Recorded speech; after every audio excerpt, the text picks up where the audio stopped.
Os irmãos abram a palavra de Deus em 1 Pedro, capítulo 4. Assim nos diz o texto, irmãos, que será lido a partir do verso 12. E começa com a seguinte expressão: Amados, não estranheis o fogo ardente que surge no meio de vós, destinado a provar-vos, como se alguma coisa extraordinária vos estivesse acontecendo. Pelo contrário, alegrai-vos na medida em que sois co-participantes dos sofrimentos de Cristo, para que também, na revelação de sua glória, vos alegreis exultando. Se pelo nome de Cristo sois injuriados, bem-aventurados sois, porque sobre vós repousa o Espírito da glória e de Deus. Não sofra, porém, nenhum de vós como assassino, ou ladrão, ou malfeitor, ou como quem se intromete em negócios de outrem. Mas, se sofrer como cristão, não se envergonhe disso. Antes, glorifique a Deus com esse nome, porque a ocasião de começar o juízo pela casa de Deus é chegada. Ora, se primeiro vem sobre nós, qual será o fim daqueles que não obedecem ao Evangelho de Deus? E se é com dificuldade que o justo é salvo, onde vai comparecer o ímpio? Sim, o pecador. Por isso também, os que sofrem segundo a vontade de Deus, encomendem a sua alma ao fiel Criador na prática do bem. Se assentem, irmãos.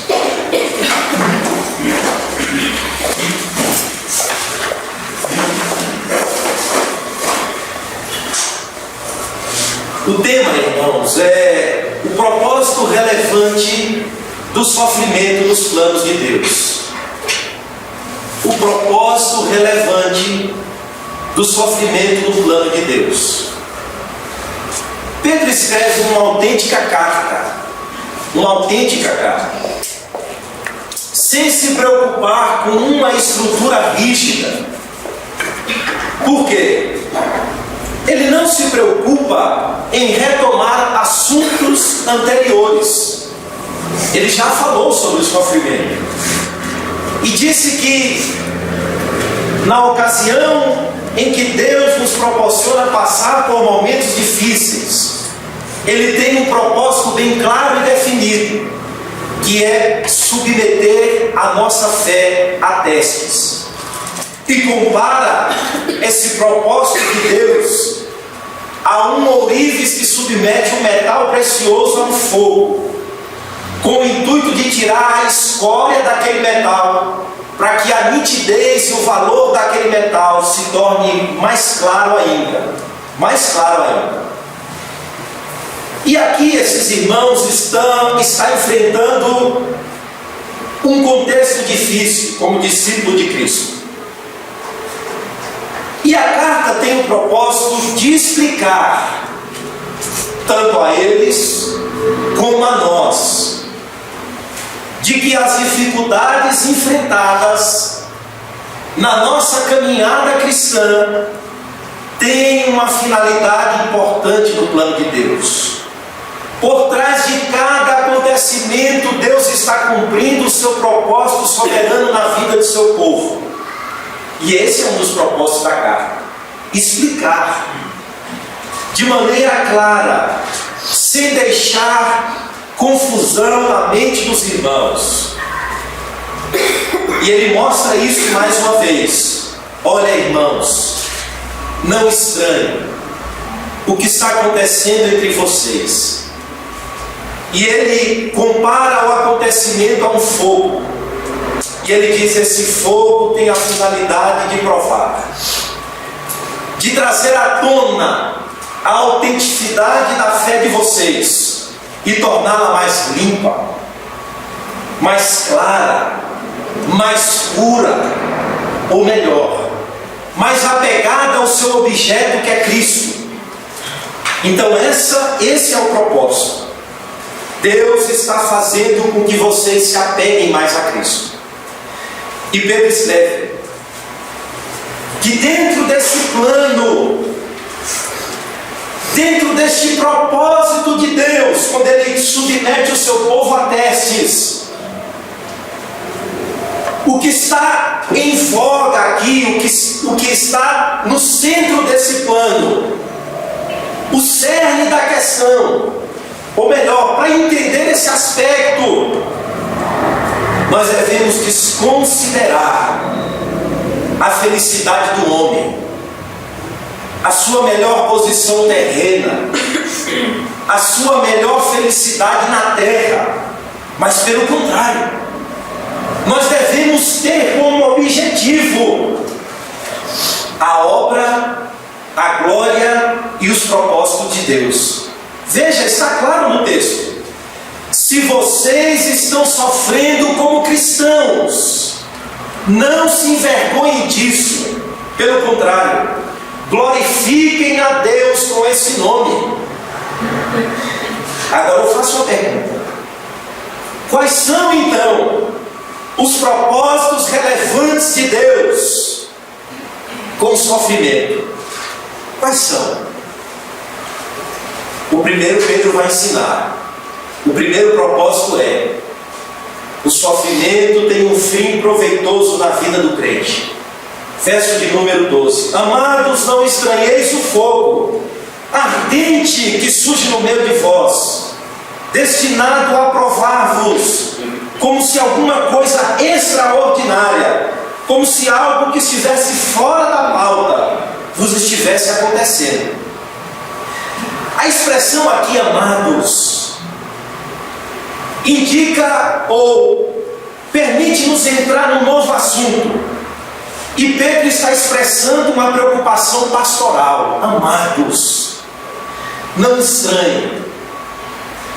Não sabemos exatamente o que é que estava acontecendo entre eles.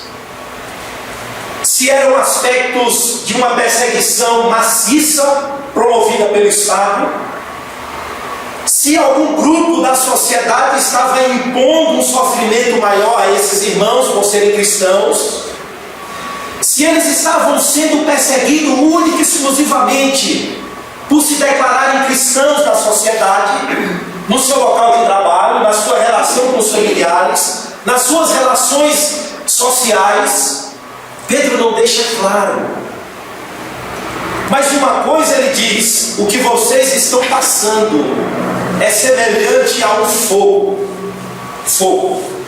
E o símbolo do fogo aqui tanto mostra um aspecto do julgamento antecipado de Deus, bem como um propósito de Deus purificar mais a vida de vocês. E a palavra usada aqui no sentido de fogo traz a ideia de um fogo que prova e um fogo que purifica, e um fogo que estabelece julgamento de Deus sobre a vida do seu povo. E esse fogo era o mesmo fogo utilizado para purificar os metais preciosos. Na ocasião em que o metal era submetido a um fogo intenso, com a finalidade de que a escória fosse retirada. E esse termo era usado no Velho Testamento, com esse propósito também. E o salmista no Salmo 66, verso 10 diz: Pois tu, ó Deus, nos provastes, submeteste-nos ao fogo, acrisolaste-nos como se acrisola a prata. E esse fogo, veja, tem um propósito bem definido. Verso 12: Não estranheis o fogo ardente que surge no meio de vós, destinado a provar-vos. Esse fogo não tinha o propósito de destruir, como as dificuldades do tempo presente não têm a finalidade de nos destruir. Pelo contrário, devemos nos nos gloriar nas tribulações, como diz Paulo em Romanos capítulo 5, porque as tribulações produzem paciência, ou experiência, perseverança.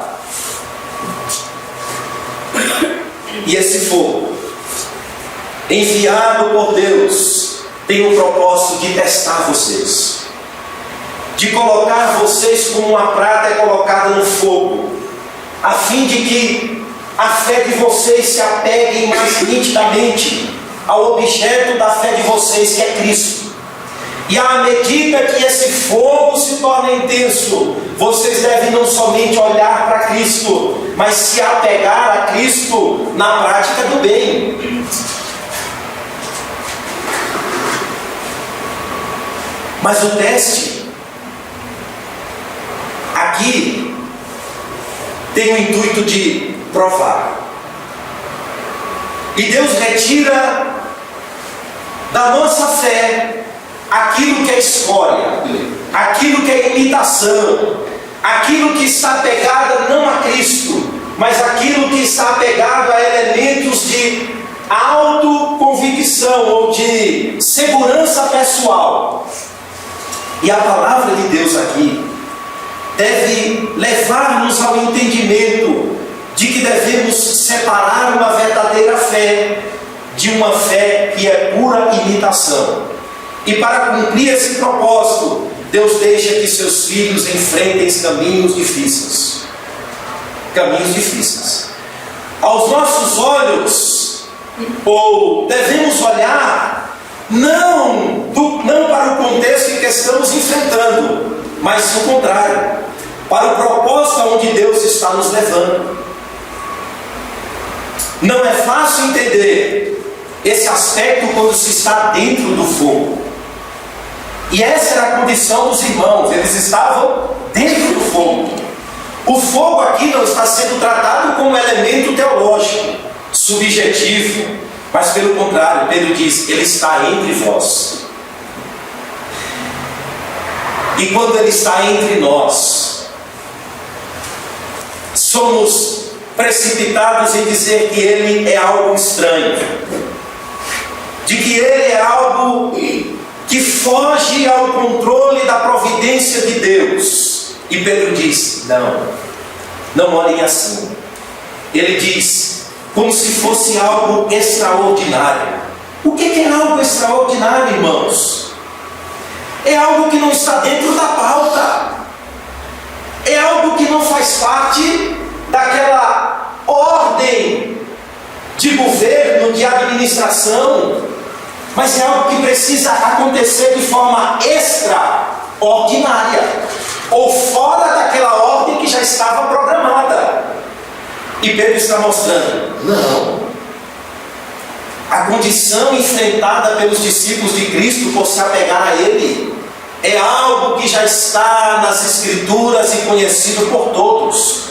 No mundo tereis aflições, mas tende bom ânimo, eu venci o mundo, ou eu venci o mundo.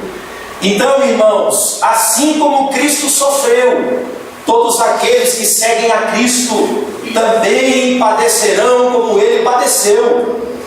E Pedro está nos mostrando que esse padecimento tem um propósito claro, de que é provar a nossa fé, submeter a nossa fé a testes, passá-la pelo fogo, torná-la mais pura, para que ela se apegue única e exclusivamente ao seu objeto, que é Cristo. Que é Cristo. Então a primeira resposta é: o sofrimento tem um fim proveitoso. É destinado a nos provar e não a nos destruir. Segunda resposta: o sofrimento tem a finalidade de fazer-nos mais apegados a Cristo. Verso de número 13, pelo contrário, se alegrem, na medida em que sois coparticipantes do sofrimento de Cristo. O Mestre também sofreu, para que também, quando Ele se revelar em sua volta, ou quando Ele voltar, vocês se alegrem exultando. A comunhão dos crentes com Cristo não é só comunhão, irmãos, de sua glória e de seus benefícios. A comunhão dos crentes com Cristo não é só comunhão de bênçãos ou de suas promessas futuras. Não. A comunhão com Cristo é comunhão tanto no sofrimento, bem como em sua glória. Paulo diz em Romanos capítulo 8: se com ele sofremos, com ele também reinaremos. A palavra participar aqui do verso 13 é uma palavra que deriva de koinonia, ter comunhão, estar unido, estar ligado. O fato de estarmos ligados a Cristo nos faz participar de tudo aquilo que Cristo passou e sofreu. Não somos participantes do martírio vicário, esse não, porque esse foi ofertado de uma vez por todas. Mas somos participantes do seu sofrimento terreno, das suas agulhas terrenas, por ter amado a vontade do Pai e ter vivido no mundo carregado e cercados de pecado. Da mesma forma, nesse aspecto, como ele sofreu, nós que somos discípulos de Cristo e em comunhão com ele, sofreremos também. Se a cabeça sofreu, o corpo também há de sofrer. Se chamaram ao pai de família de Beelzebul, quem dirá os filhos? Ele diz isso. Quando pregamos, irmãos, e quando testemunhamos sobre Cristo, quando encontramos aflições por amor a Ele, essa é a tônica. Estamos participando não do nosso sofrimento, mas do sofrimento do Redentor, Cristo Jesus. O padecimento expiatório jamais, mas participamos do sofrimento do Cristo exaltado que viveu na terra e fez da vontade de Deus o seu alimento. É esse sofrimento que participamos, por, na nossa vida diária, no nosso discipulado diário, estar compromissado com Ele. O sofrimento nos atinge e aponta para Cristo. E veja, o nosso sofrimento está tão ligado àquele que morreu por nós, que ele interrompe a caminhada de Paulo em Atos capítulo 9 e diz: Saulo, Saulo, por que me persegues? Na ocasião em que Paulo estava indo perseguir a igreja, e perseguir a igreja naquela ocasião, Cristo estava dizendo: é perseguir a mim. Se com ele sofremos em comunhão, com ele também reinaremos em comunhão. Essa é a ideia. Pedro diz: se sois co-participantes dos sofrimentos de Cristo, para que também na sua revelação vocês se alegrem também, exultando. A comunhão com o Messias nos insere imediatamente na participação de sua consumação final. Essa glória que a igreja já possui aqui, essa realidade que já é presente, mas que se tornará plena na manifestação de Cristo, nós participaremos dela com alegria e com júbilo. Por quê? Porque com ele estamos sofrendo aqui. Com ele estamos compromissados aqui, vivendo como discípulos de Cristo e sofrendo como cristãos, e por causa da verdade. E é justamente em direção a essa revelação final que estamos caminhando como peregrinos e forasteiros. A comparação aqui é uma mulher gestante, que está prestes a dar luz, e sente dores intensas de parto, até que aquela dor se transforma em alegria intensa por ter dado à luz àquela criança. Assim é a caminhada da igreja cristã. Sofre essas dores de parto até que Cristo, que está sendo formado em nós, se se manifeste em sua revelação plena, em sua manifestação plena. E aí sim nos alegraremos exultando. Por quê? Porque está ligado a Ele. É primeiro sofrer com Ele, para depois reinar com Ele.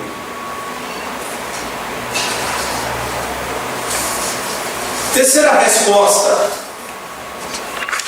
o sofrimento ligado a Cristo proporciona ao cristão bem-aventurança. Se pelo nome de Cristo sois injuriados, verso 14, amargurados sois. Bem-aventurados. Bem-aventurados que choram. Bem-aventurados que têm fome e sede de justiça de Jesus. São bem-aventurados. O tema aqui se refere, irmãos, ao que os irmãos estão passando. E aqui veja, Pedro torna bem específico. Refere-se a insultos, ofensas, a atitudes que expõem aos cristãos a vergonha pública. A versão grega do Velho Testamento usa esse termo para se referir aos ímpios lançando insultos contra Deus. Já no Novo Testamento, esse termo se refere aos sofrimentos de Cristo e aos insultos lançados contra Ele. Se és filho de Deus, desça da cruz. Salvou os outros, mas não salva a si mesmo. Coitado! E Cristo teve que suportar. Inclui aqui, irmãos, palavras, ofensas, tratamento vexatório. E sabe qual era o motivo? O motivo está claro no verso 14. Se pelo nome de Cristo sois injuriados, bem-aventurados sois, porque sobre vós repousa o Espírito da glória de Deus. Pelo fato de serem cristãos, os cristãos se identificavam com Cristo em sua vida. E ser identificado pelo nome aqui é ser identificado com aquilo que a pessoa é e foi. E para os que de fato amam a Cristo, Pedro está mostrando, não é nada vergonhoso passar pelo que vocês estão passando. Ser injuriados, ser levado à vergonha pública, ser maltratado, ser injuriado. Pelo contrário, bata no peito e diga, que honra, que honra. É assim que a Bíblia encara as coisas. Que honra é sofrer como cristão. Que honra é ser injuriado por ser fiel a Cristo. Pedro vai mais longe e diz, é uma bem-aventurança. Bem-aventurança aqui, irmãos, não é essa alegriazinha, não. Bem-aventurança é um gozo interno e um gozo intenso. É como Pedro e João, após ter sido preso em Atos, ter sido açoitado pelo nome de Cristo, eles saem alegres daquela situação por terem se achado dignos de sofrer pelo nome de Cristo. E Pedro fundamenta essa alegria, sabe por quê? Porque sobre vós repousa o Espírito da glória de Deus. A afirmação é de que o Espírito repousa sobre os injuriados, está sobre eles, quer dizer, permanece com eles, marca-os, atua sobre eles e através deles. É justamente isso que Pedro está dizendo. Acusação e injúrias por causa do nome de Cristo. O Novo Testamento nos informa que o Espírito de Deus tornou o testemunho daqueles irmãos muito mais eficaz e intenso. Quer ver? Atos capítulo 4. Quando Pedro precisou se responsabilizar perante os líderes de seu povo, falou-lhes cheio do Espírito Santo. quando esteve diante do sinédrio e sendo apedrejado, olharam para Estevão e viram o seu semblante como o semblante de um anjo. E quando a multidão o pôs a apedrejá-lo, Estevão, cheio do Espírito Santo, fitou os olhos no céu e viu a glória de Deus e de Jesus. Paulo, escrevendo aos Tessalonicenses, e diz que aqueles irmãos haviam abraçado a fé, e Paulo atesta, dizendo: veja, vocês receberam a palavra de Deus, posto que em meio a muita tribulação e com a alegria do Espírito Santo. É lógico, o Espírito de Deus habita no verdadeiro crente, é uma verdade bíblica, pois quem não tem o Espírito, esse tal não é dele, ou não pertence a ele. Isso não temos dúvidas, não é isso que Pedro está dizendo, mas parece que o texto quer nos dizer que o Espírito de Deus marca, descansa, atua, repousa sobre a vida daqueles que estão vivendo inteiramente consagrados à causa de Cristo. E muitas vezes perguntamos, eu e você perguntamos, por que a experiência mostra que discípulos que foram difamados e oprimidos e perseguidos resistiram com uma força considerada sobre-humana? Porque igrejas perseguidas, não tão repousadas como a nossa, trabalharam, lutaram, cresceram e testificaram de Cristo com uma intensidade qual nunca vista, porque sobre eles repousa o Espírito da glória de Deus. Jesus disse: Ele há de me glorificar e conduzir vocês em tudo aquilo que eu vos tenho dito e ensinado. João capítulo 15, ele disse: vocês permanecerem em mim e as minhas palavras permanecerem em vós, pedireis tudo e vos será feito. Inclusive, essa capacidade sobre-humana de testificar mais intensamente sobre Cristo, mesmo debaixo de provações e perseguições. Esse Espírito que não estará mais entre vós, mas pelo contrário estará em vós. E Pedro diz: bem-aventurados sois. É evidente que à medida de que o nosso compromisso com Cristo aumenta, não considerando as injúrias, as perseguições e os prejuízos sofridos, mais de Cristo o Espírito testifica em nós, mais o caráter de Cristo vai sendo formado em nós, mais essa força de continuar vivendo em Cristo nos é suprida. Essa é a ideia: sobre vós repousa. Para, atua, testifica, está intenso em vós, atuando por meio de vós, em vós. E aí você olha para a história, e vejam as dificuldades que homens de Deus enfrentaram, e vejam as produções que surgiram do calor e do fogo da provação. O Peregrino, Ética e Submissão de Bonhoeffer, e vários outros pastores que, debaixo do calor intenso da provação, Deus os capacitou e os revestiu com a força do Espírito de Deus, que fez com que eles ali, debaixo daquela condição, não negassem a Cristo, mas pelo contrário estivessem mais apegados a Ele, vivendo compromissado com Ele, entregando sua causa e sua vida a Ele. E aí, aguarde, você verá e perceberá o que é a alegria do Espírito Santo, o que é bem-aventurança. Você vai desfrutar o que é isso.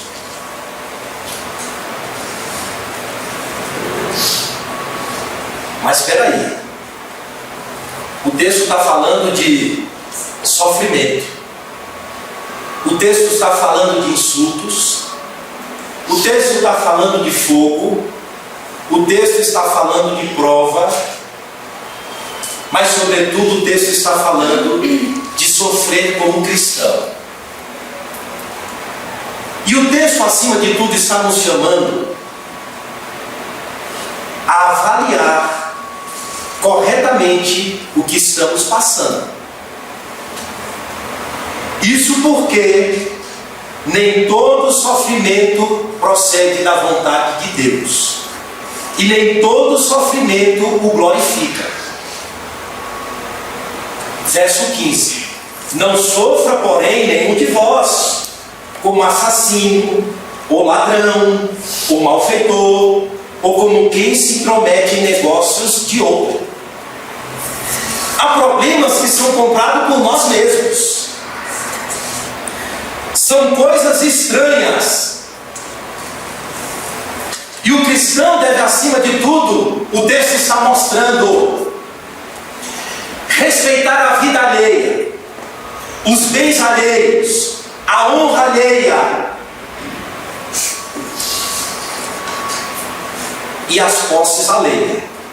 Sofrer por causa do pecado, a Bíblia está mostrando, colhe o seu rosto de vergonha, porque é uma vergonha.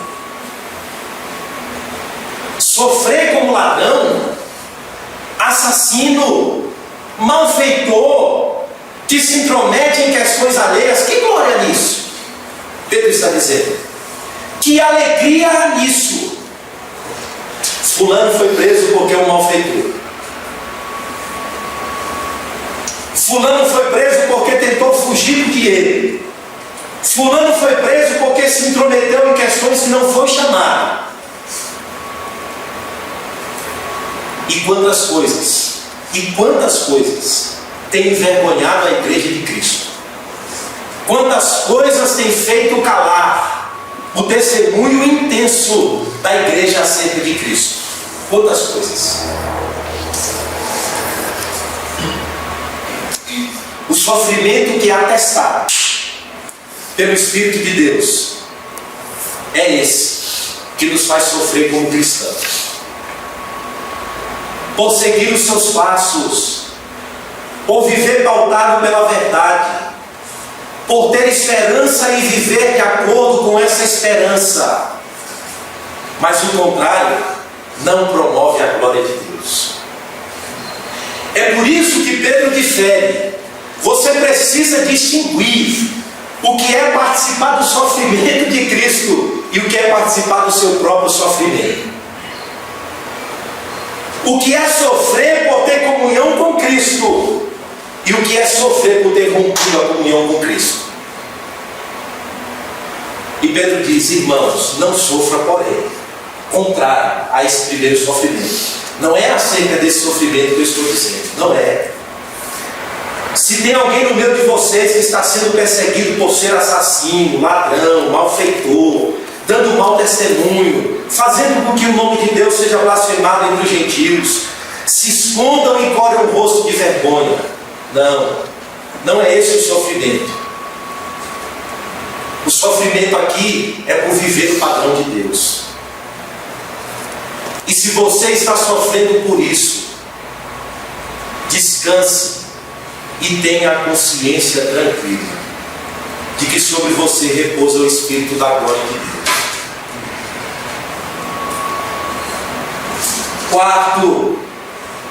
Quarta resposta.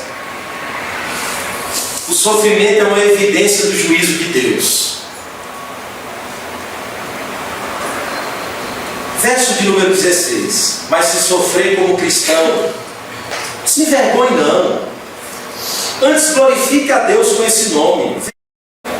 Você está glorificando a Deus por ser cristão. Aí ele diz, porque a ocasião de começar o juízo pela casa de Deus é chegada. Começa aqui. Ora, se primeiro vem por nós, agora você imagine o fim daqueles que não obedecem ao Evangelho de Deus. E se é com dificuldade, se o caminho percorrido pelo justo é estreito,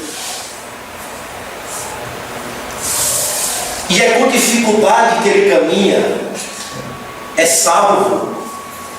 Agora onde é que vai comparecer o ímpio? Sim, o pecador. Aonde? Ser fiel até a morte E todas as provações que os crentes estão enfrentando por conta disso, esse fogo, algumas traduções colocam como um incêndio, e que se alastra no meio de vocês, são sinais claros de um juízo antecipado. Deus está começando a julgar na história o seu próprio povo. E se nós reconhecermos isso, veja, se as dificuldades que estamos enfrentando são parte das fases finais do plano de Deus, é a última hora, nós não ficaremos confusos, nem enfraqueceremos na fé. A ocasião aqui é Kairos, indica um tempo oportuno, chegou a hora. Um tempo crítico, determinado evento ou acontecimento que vai surgir, o tempo está se tornando maduro. E vemos que o Kairos aqui é o Kairos do julgamento de Deus. E Deus começa a fazer isso na sua própria casa. Deus vai começar agora a estabelecer distinções na sua própria casa. E para fazer isso ele vai usar o sofrimento, que para o cristão verdadeiro é uma prova que aprova. E essa prova, esse fogo, vai começar a fazer distinção na própria casa de Deus. E existem duas passagens no Velho Testamento que nos mostram isso. Ezequiel 9 fala de um juízo de punição que sobrevirá ao povo de Deus por causa do pecado. Aí os emissários que devem executá-lo recebem uma incumbência. Qual é? Vocês devem distinguir dos pecadores contumazes, daqueles que estão sofrendo por causa da perdição pecaminosa do povo. Distinguam, faça separação. Jeremias 25 também descreve um juízo de punição que começa pela cidade de Deus. E Pedro deixa claro, está acontecendo entre vocês. Este tempo é de juízo no qual Deus está punindo os pecados do seu próprio povo. E Deus, sendo absolutamente justo, santo, verdadeiro, há de começar a julgar aqui mesmo. A igreja precisa ter essa consciência de que os pecados dos de fora vão ficar para um segundo plano após o tratamento dos pecados do de dentro. E quando o texto diz que o juízo começa por aqui, a Bíblia está dizendo que Deus leva a sério o comportamento do seu povo. E esse juízo começa com esse fogo que vai submeter vocês a testes. E Pedro diz assim: se o caminho percorrido por nós, irmãos, é esse que estamos percorrendo, veja, marcado por lutas, por dificuldades, por sofrimentos, por prova de fé, por testes e mais testes. Se o caminho percorrido por nós é estreito, estreitíssimo, como diz os discípulos, se assim é essa condição, quem será salvo? E Jesus disse: para Deus tudo é possível. Se nós estamos enfrentando essa dificuldade servindo a Deus, agora você imagina quem nos serve, quem é pecador, quem está distante do padrão de Deus, quem vive fora da vontade de Deus, qual será o fim deles? Se nós estamos enfrentando essa dificuldade percorrida no nosso caminho, onde vai comparecer o ímpio, o pecador?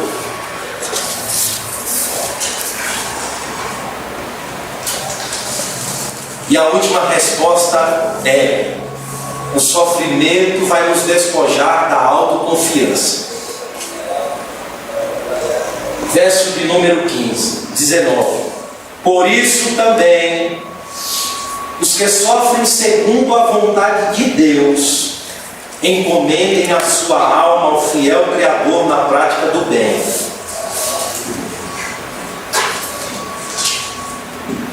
Está sofrendo por ser fiel a Deus?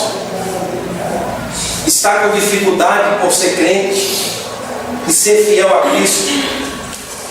Pedro está dizendo: encomende a sua alma a Deus, ao fiel Criador. Por trás da situação de vocês está a mão soberana de Deus. E é unicamente Ele quem define a medida, a condição, as circunstâncias. Não vem sobre vós tentação que não seja humana, e com a tentação Ele também dará o escape. Portanto, entregue a alma de vocês ao fiel Criador. E Pedro exorta a todos. A palavra entregar aqui é colocar no altar de Deus, entregar na mão dele, entregar aos cuidados dele. E o fiel Criador é aquele onipotente que criou todas as coisas e é poderoso para manter as nossas vidas. Portanto, despoja-se de toda autoconfiança e entrega o seu caminho ao Senhor, como diz o hino, e o mais Ele fará. Então, se nós estamos no centro da vontade de Deus, pegue sua vida, sua alma, no centro das suas emoções, seus temores, seus anseios, suas preocupações, e coloque no altar de Deus. Diga: está aqui, Senhor, eu entrego a minha vida aos teus cuidados.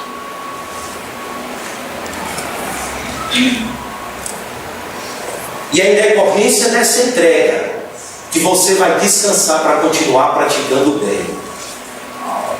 Ele diz: entregue a sua alma ao fiel Criador. Como? Na prática do bem. Entrega. E eu vou encerrar dizendo o seguinte: se essa é a compreensão, se nós devemos compreender assim, olha, Deus tem um propósito nas dificuldades enfrentadas por nós. Deus vai fazer cooperar todas as coisas para o nosso bem. Se a Bíblia diz isso, irmãos, se Pedro está dizendo, não estranhe, irmãos, isso não é extraordinário. Não fiquem alarmados, irmãos. Deus está provando vocês. Entregue o caminho de vocês nas mãos de Deus. Se a Bíblia está dizendo isso, se essa é a compreensão bíblica verdadeira dos propósitos de Deus com o sofrimento, eu pergunto: como devemos reagir a ele? Qual deve ser o seu comportamento a partir de agora? Qual deve ser? A resposta está no verso 12. Não o veja como coisa estranha. Não o veja como coisa estranha. Amados, esse fogo ardente que surge do meio de vós, destinado a provar, como se alguma coisa extraordinária, diz atualizada, a corrigida diz, como se coisa estranha. Ai, que coisa estranha. Não é estranho.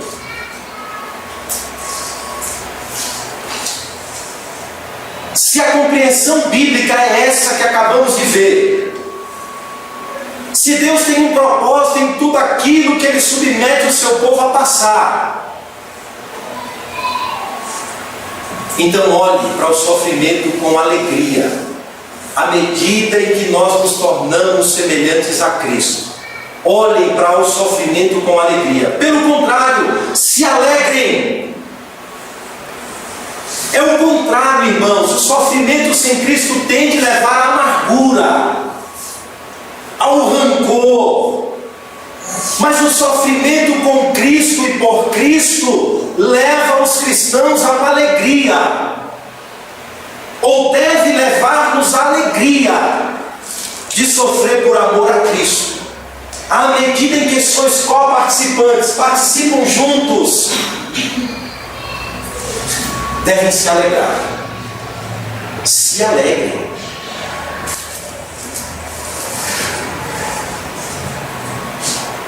Terceiro, se essa é a compreensão bíblica do sofrimento, a sua resposta é: promova a glória de Deus como cristão. Verso de número 14. se pelo nome de Cristo sois injuriados, bem-aventurados sois, felizes, porque sobre vós repousa o Espírito da glória de Deus. Mas se sofrer como cristão, verso 16, não se envergonhe disso, antes, glorifique a Deus com esse nome, glorifique a Deus por ser cristão, e não por ser malfeitor, perverso, que se intromete em questões alheias, bisbilhoteiro, fofoqueiro. Nós somos chamados para ser cristãos. Essa é a tônica. E não para ser malfeitores. A palavra malfeitor aqui é aqueles que promovem desordem social. O cristão não faz isso. A igreja é um benefício para a sociedade transgressora. É sal, é luz. E onde o Evangelho chega através de uma igreja que glorifica a Cristo, essa igreja traz benefícios sociais. Não são malfeitores, perversos, que se intrometem em questões alheias, que escandalizam o Evangelho. Pelo contrário, a igreja entende a sua vocação, que é única e exclusivamente seguir a Cristo neste mundo e brilhar como luzeiros no meio de uma geração perversa e corrompida. Que brilhe a vossa luz e que salve o vosso sal, diz Cristo. Rogo-vos, pois, irmãos, Efésios capítulo 4, que andeis conforme a vocação com a qual vocês foram chamados, não mais como os gentios, na vaidade dos seus pensamentos, na ignorância que há neles, sendo separados da vida de Deus, porque perderam todo o sentimento, todo afeto. Mas nós não, fomos chamados, veja que honra, a promover a glória de Deus como crentes. Jesus disse que os homens vejam a vida de vocês e glorifiquem a vosso Pai que está nos céus. Vocês querem honra maior que essa?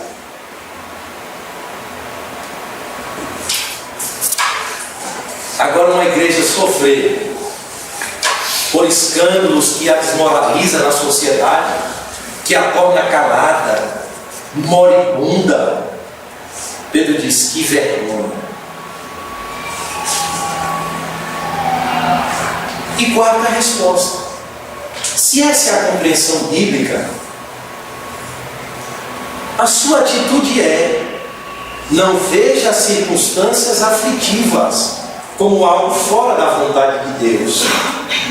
Verso 15, verso 19: por isso também os que sofrem segundo a vontade de Deus, encomendem, entreguem, descansem, mas descansem com ser completo a sua alma ao fiel Criador.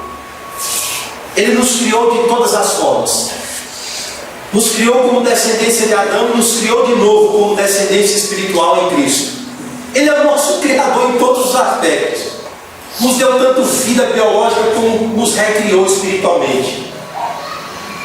Se Ele não poupou o seu próprio Filho antes, entregou-o por nós, Paulo diz: irmãos, se a dádiva maior foi entregue, quem dirá cuidar das nossas vidas no contexto em que estamos vivendo? Isso para Deus é fichinha. Se Ele não poupou o Filho, antes moeu o Filho, Ele pegou o Filho e disse assim: eu vou moer por causa dos pecadores. Ele não vai cuidar, Ele não vai conduzir segundo o teu querer, Ele não sabe as nossas necessidades, Ele não conhece as nossas forças, Ele não conhece o nosso limite.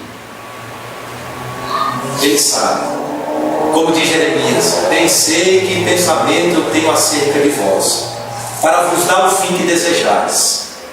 E na ocasião ele estava levando o seu povo para o cativeiro. Ele diz assim: eu estou levando, mas eu sei que fim eu vou dar a isso. Passou 70 anos, ele trouxe de volta. Eu sei que pensamento eu tenho acerca de vocês.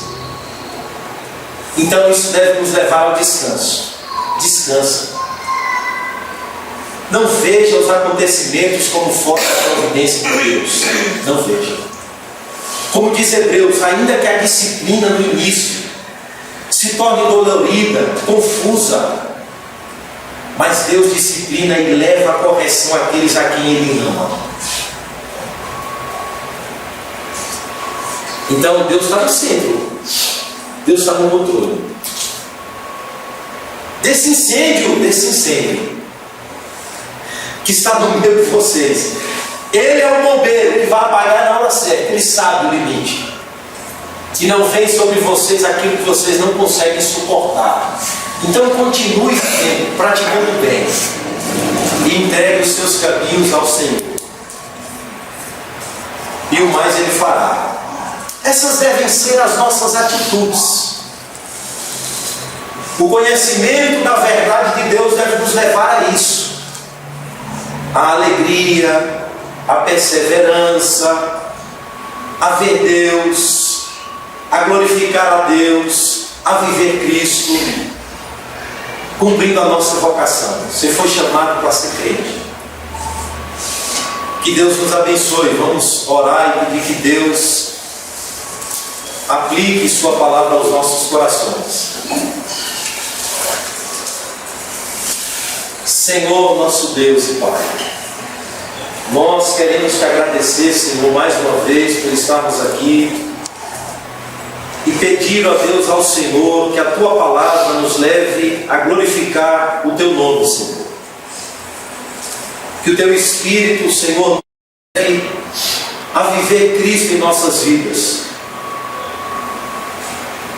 a viver Cristo, Senhor, em todas as circunstâncias da nossa vida, e sofrer, Senhor, não o nosso sofrimento, como malfeitores, como bisbilhoteiros, como os provocadores de confusões sociais, de escândalos. Livra-nos, ó Deus, deste caminho. Mas se estamos sofrendo, ó Deus, por amor a Cristo, por estar vivendo a Tua palavra, os Teus padrões, por estar no centro da Tua vontade, Senhor, o Senhor nos diz que devemos nos alegrar. Somos bem-aventurados, Senhor, porque estamos sendo coparticipantes do mesmo caminho que Cristo trilhou.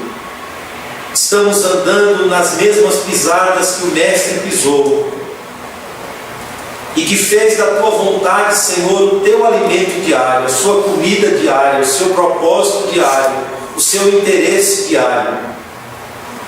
E nós, como a igreja, o corpo daquele que é a cabeça, Cristo, a nossa vocação é seguir os passos de Cristo. Amém. É nos despojar, Senhor, é despojar de toda autoconfiança, de toda altivez e de tudo aquilo, Senhor, que humanamente falando é contrário ao discipulado cristão. Devemos tomar a nossa cruz e seguir a Cristo, levando a afronta, não levando em conta a ignomínia, a vergonha pública, mas glorificando o Teu nome, estando no centro da Tua vontade, Senhor, glorificando o Teu nome, vivendo conforme a vocação com a qual fomos chamados, cristãos, crentes, fiéis a Ti, Senhor.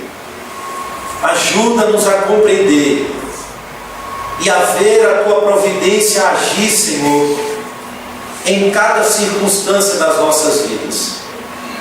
Que Teu Espírito Santo repouse sobre nós, dando-nos força espiritual, Senhor, engajamento, altivez, autoridade, testemunho intenso, verdadeiro, sincero, de Cristo no meio de uma geração perversa e corrompida, Senhor. Dá-nos, Senhor, uma semana aonde essas verdades possam ser vividas por cada um de nós. E acima de tudo, ajuda-nos a vivê-la. É o que nós te pedimos em Cristo Jesus, o Teu Filho. Amém. Amém.